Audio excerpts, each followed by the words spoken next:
నమస్తే, welcome to Sakshi exclusive. Friends, తలతిక్క ట్రంప్కు పెద్ద షాకే తగిలింది. ఆ దెబ్బతో దిమ్మదిరిగిన ట్రంప్ H1B వీసాపై కూడా తాను తీసుకున్న పాలసీ విధానాన్ని మళ్ళీ రివ్యూ చేస్తున్నాడు. ఇంతకీ ట్రంప్ తగిలిన ఆ షాక్ ఏంటో, ఎవరిచ్చారో వివరంగా తెలుసుకుందాం. 2025లో రెండోసారి అధ్యక్షుడైన డొనాల్డ్ ట్రంప్ సంస్కరణల పేరుతో ఊహించని నిర్ణయాలు తీసుకుంటూ ఉన్నారు. వందలాది ఎగ్జిక్యూటివ్ ఆర్డర్లు జారీ చేసి పాలనా వ్యవస్థని పూర్తిగా మార్చేస్తున్నారు. ఇది అమెరికాలోనే కాక ప్రపంచవ్యాప్తంగా తీవ్ర విమర్శలకు దారితీసింది. ట్రంప్ నిరంకుశంగా వ్యవహరిస్తున్నారని ఆరోపిస్తూ అమెరికన్ పౌరులు సైతం నో కింగ్స్ ప్రొటెస్ట్ను మొదలుపెట్టారు.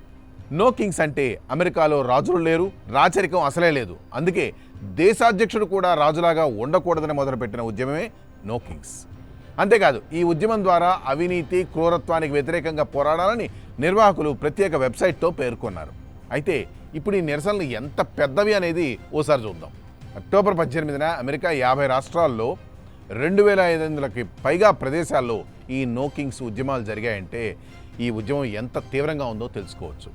లక్షలాది మంది భాగస్వాములు రోడ్ల మీద దిగి ట్రంప్ విధానాలకు వ్యతిరేకంగా గళమెత్తారు. ఇంకా ఐరోపాలోని పలు దేశాల్లో కూడా నో కింగ్స్కి మద్దతుగా ఆందోళనలు నిర్వహించారు. ఇది కేవలం స్థానిక ప్రాబ్లం కాదు, డెమోక్రసీకి సవాలుగా మారింది. గతంలో కూడా ట్రంప్ జూన్లో మిలిటరీ పెరేడ్కు హాజరైనప్పుడు ఇలాంటి ప్రొటెస్ట్ జరిగాయి. అప్పట్లో సెనేట్ నేత చెక్ షుమర్, బెర్నీ సాండర్స్ లాంటి ప్రముఖులు కూడా ఇందులో పాల్గొన్నారు. ఇప్పుడు ఈ నిరసన వెనుక ప్రధాన కారణాలు ఏంటో చూద్దాం.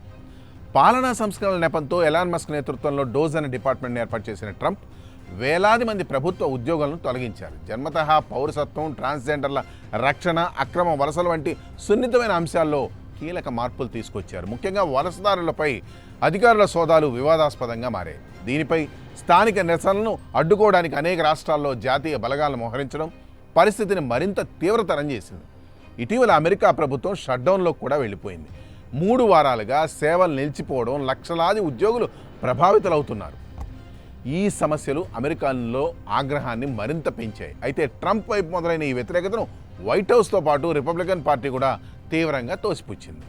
పాల్గొనేవారంతా రాజకీయాలకు దూరమైన వాళ్ళని, ఇవి హేట్ అమెరికా ప్రొటెస్ట్ అని విమర్శించారు.